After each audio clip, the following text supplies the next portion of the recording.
بسم اللہ الرحمن الرحیم۔ السلام علیکم ورحمۃ اللہ۔ رمضان المبارک کا بابرکت مہینہ، اور اس مہینہ میں اللہ رب العزت سے اپنے مسائل کو حل کروانا بہت آسان ہے۔ رمضان برکتوں کا مہینہ ہے، رحمتوں کا مہینہ ہے۔ اللہ تعالیٰ اس مبارک ماہ کی ہر افطاری اور ہر سحری پر بندہ مومن کی ایک دعا روزہ دار کی ضرور قبول فرماتے ہیں۔ اس لیے ان مبارک گھڑیوں کو ضائع مت کیجیے۔ یہ 60 اوقات تو 60 مسائل کا حل ہے۔ بس یقین اس بات کا ہو کہ اللہ ہی ہیں، اللہ ہی کرنے والے ہیں، اللہ کے سوا کوئی نہیں کر سکتا۔ مجھے پریشانیوں سے کوئی نہیں نکال سکتا اللہ کے سوا، مجھے سکون کوئی نہیں دے سکتا اللہ کے سوا، مجھے راحت کوئی نہیں دے سکتا اللہ کے سوا، اولاد دینے والا اور کوئی نہیں اللہ کے سوا، پریشانیوں سے نجات دینے والا کوئی نہیں اللہ کے سوا۔ اللہ رب العزت کے سوا نہ کوئی نقصان سے بچا سکتا ہے، نہ کوئی تکلیف پہنچا سکتا ہے جب تک میرے اللہ کا امر ارادہ نہ ہو۔ اللہ رب العزت کے سوا کوئی پریشانیوں سے نکال بھی نہیں سکتا جب تک اللہ رب العزت کی طرف سے طے نہ ہو جائے۔ ساری دنیا کے انسان مل کر کسی کو تکلیف دینا چاہیں، اللہ پاک اس کے لیے راحت کا فیصلہ فرما دے تو کوئی تکلیف پہنچا نہیں سکتا۔ اللہ پاک تکلیف کا فیصلہ فرما دے تو کوئی راحت نہیں دے سکتا۔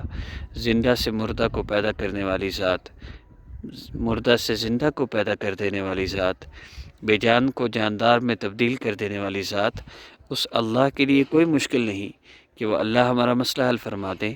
مسئلہ ہماری طرف سے ہے، گناہ ہم کرتے ہیں، ناراض اللہ رب العزت کو ہم نے کیا ہے، پھر اس ناراضگی میں ان اعمال کی وجہ سے ہمارے مسئلے حل نہیں ہوتے، تو پھر ہم اللہ رب العزت سے گلے شکوے شروع کر دیتے ہیں، حالانکہ اپنے آپ کو ٹھیک کرنے کی ضرورت ہے۔ بابرکت مہینہ ہے، مبارک گھڑیاں ہیں، موقع ہے اپنے آپ کو ٹھیک کر لیں۔ گناہوں کو چھوڑنا آسان ہے، مسئلہ ہی ہمارے گناہ ہیں۔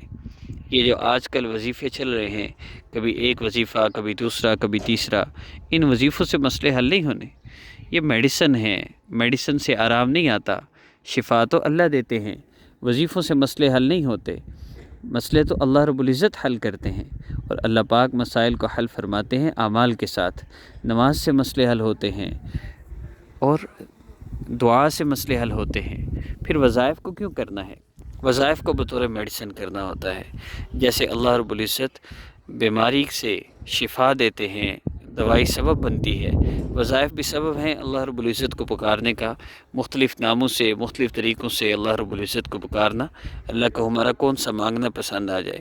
لیکن وظائف سے تو میں منع نہیں کرتا، منع تو میں اس چیز سے کرتا ہوں کہ ایک بندہ نہ نماز پڑھے، نہ نوافل کے ذریعے اللہ رب العزت کی مدد چاہے، وہ صرف وظیفے پہ وظیفہ کرتا رہے، وظیفے کر کے گھنٹوں، اس کے بعد 5 منٹ دعا بھی نہ کرے، اور پھر کہے اللہ میری سنتے نہیں۔ بھئی تم نے اسباب کے اختیار کیے، تم نے تو صرف دستک دی ہے، تم نے اعمال، مسئلے حل کرنے والے اعمال میں سے کوئی عمل تو اختیار کوئی نہیں کیا۔ تو طریقہ کیا ہے؟ 2 رکعت نفل حاجت کی نیت سے پڑھیں، مغرب کی نماز کے بعد 2 رکعت نفل حاجت کی نیت سے پڑھیں، عشاء کے بعد پڑھیں، تہجد کے وقت پڑھیں، سورج نکلنے کے بعد۔ یہ وہ اوقات ہیں جن میں نوافل پڑھے جا سکتے ہیں۔ تو جن اوقات میں نوافل پڑھے جا سکتے ہیں، ہر اس وقت میں کم از کم 2 نفل تو اپنی حاجت کے لیے ضرور پڑھا کریں، اپنے مسئلہ کے حل کے لیے ضرور 2 نفل پڑھا کریں۔ اور رمضان کی سحری اور افطاری کے وقت آپ اس عمل کو، بہت مختصر ہے اور بہت آسان بھی ہے، کرنا صرف اتنا ہے کہ آپ جب سحری کے لیے بیٹھیں یا افطاری کے لیے بیٹھیں تو اللہ رب العزت سے، اور مسورات کچن میں کام کری ہوتی ہیں، کوشش کیا کریں کہ افطاری سادہ سے سادہ ہو، اپنا وقت اس وقت دعا کو، قرآن پاک کی تلاوت کو دیں۔ لیکن اگر آپ کام کاج میں بھی لگی ہوئی ہیں تو آپ اس وقت بھی اس عمل کو کر سکتے ہیں، بہت آسان ہے۔ اللہ رب العزت کا ذکر کرنا ہے، لا الہ الا اللہ، استغفر اللہ اور صلی اللہ علیہ وسلم، ان 3 اذکار کو کرتے ہوئے استغفر اللہ، لا الہ الا اللہ، صلی اللہ علیہ وسلم، اس کا ذکر آپ نے افطاری یا سحری بناتے ہوئے کرتے رہنا ہے۔ جب آپ مکمل کر لیں، آپ کھانے کے لیے بیٹھ جائیں، اس وقت صرف دعا کے لیے ہاتھ اٹھا لینے ہیں۔ دعا کا طریقہ بہت مختصر آسان ہے۔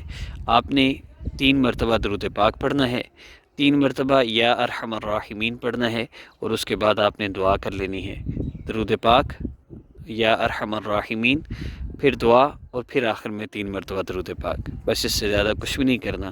انشاءاللہ آپ کا ہر مسئلہ حل ہوگا. کوئی بھی دعا ہو انشاءاللہ اللہ پاک قبول فرمائیں گے.